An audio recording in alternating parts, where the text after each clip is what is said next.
Okay, this is day 4. You're going to be doing 40 minutes on the elliptical, and then you're going to do your core 2 to 3 rounds. You're going to be starting with Russian twists. So grab a dumbbell, kettlebell. You don't even have to use a weight if you don't want to. Sandbag, med ball, whatever. So you're going to start by sitting up on your sits bones. You're driving through your feet, and your torso is up tall. And then you're going to rotate through your upper back to do these rotations. You want to stay tall through your torso as you rotate, and you can either go just from hip to hip, or you can bring it all the way to the floor and back up. Just make sure if you rest it on the floor, you re-engage your core before you try to lift it back up, and so you're not using your back, but you are using your core, getting those rotational movements going. Okay, so that's your Russian twist. Then you go into your bear box, which is similar to that banded glute box from the other day, but this time you're going to be in a bear position. Bear position is just on all fours and hovering your knees off the ground. And you're going to do that same kind of idea as the other one, where you go 4 steps over, 4 lateral, 4 back, 4 over. So we're on the floor, our back is straight, we hover up, and then it's just 4 steps forward on each arm and leg.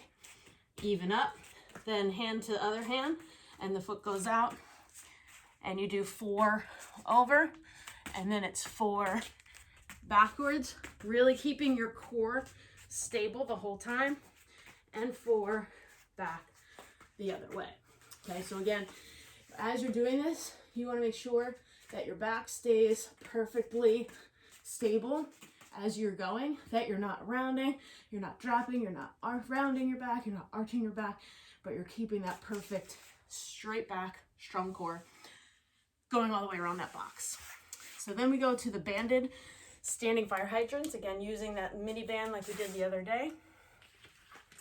You're going to bring the band right just above the kneecaps.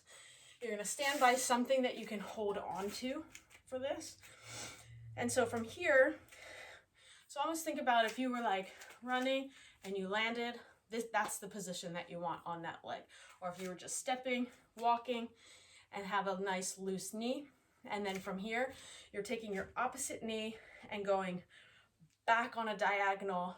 So fire hydrant, think about a dog peeing on a fire hydrant. So the knee comes back and on an angle. You should really feel that on that side glute. So this leg is doing a static motion, a stabilization, while this one is doing a dynamic or movement exercise. So working glutes for both, but in a different way.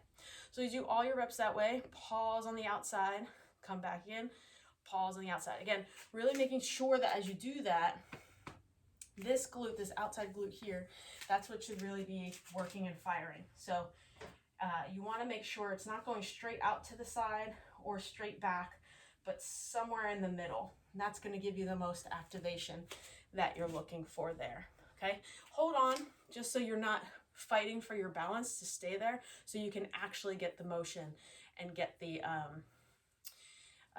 activation that you're looking for, rather than fighting with your balance the whole time. And then we go to our cable anti-extensions. So you're going to set your cable up maybe somewhere around maybe like mid-torso. I don't have a rope, but I would use a rope for this.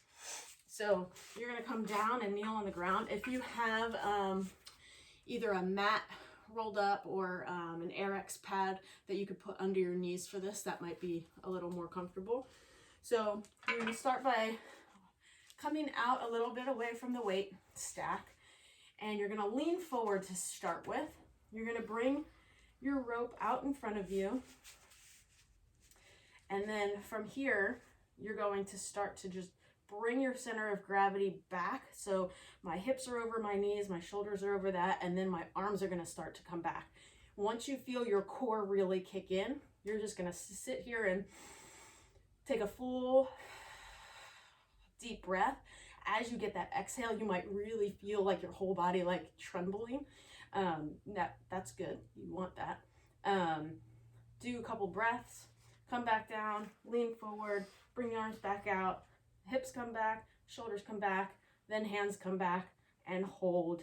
Stabilize there. You don't want your hands will always be a little bit above your, in front of your face. You don't want them to come all the way back, because you just don't want the weight to then overcome your shoulders and then pull your shoulders back.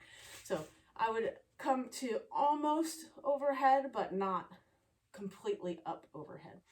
You'll still feel that a lot in your core as you do that. So you'll do 4 reps of 3 full exhales while holding that top position.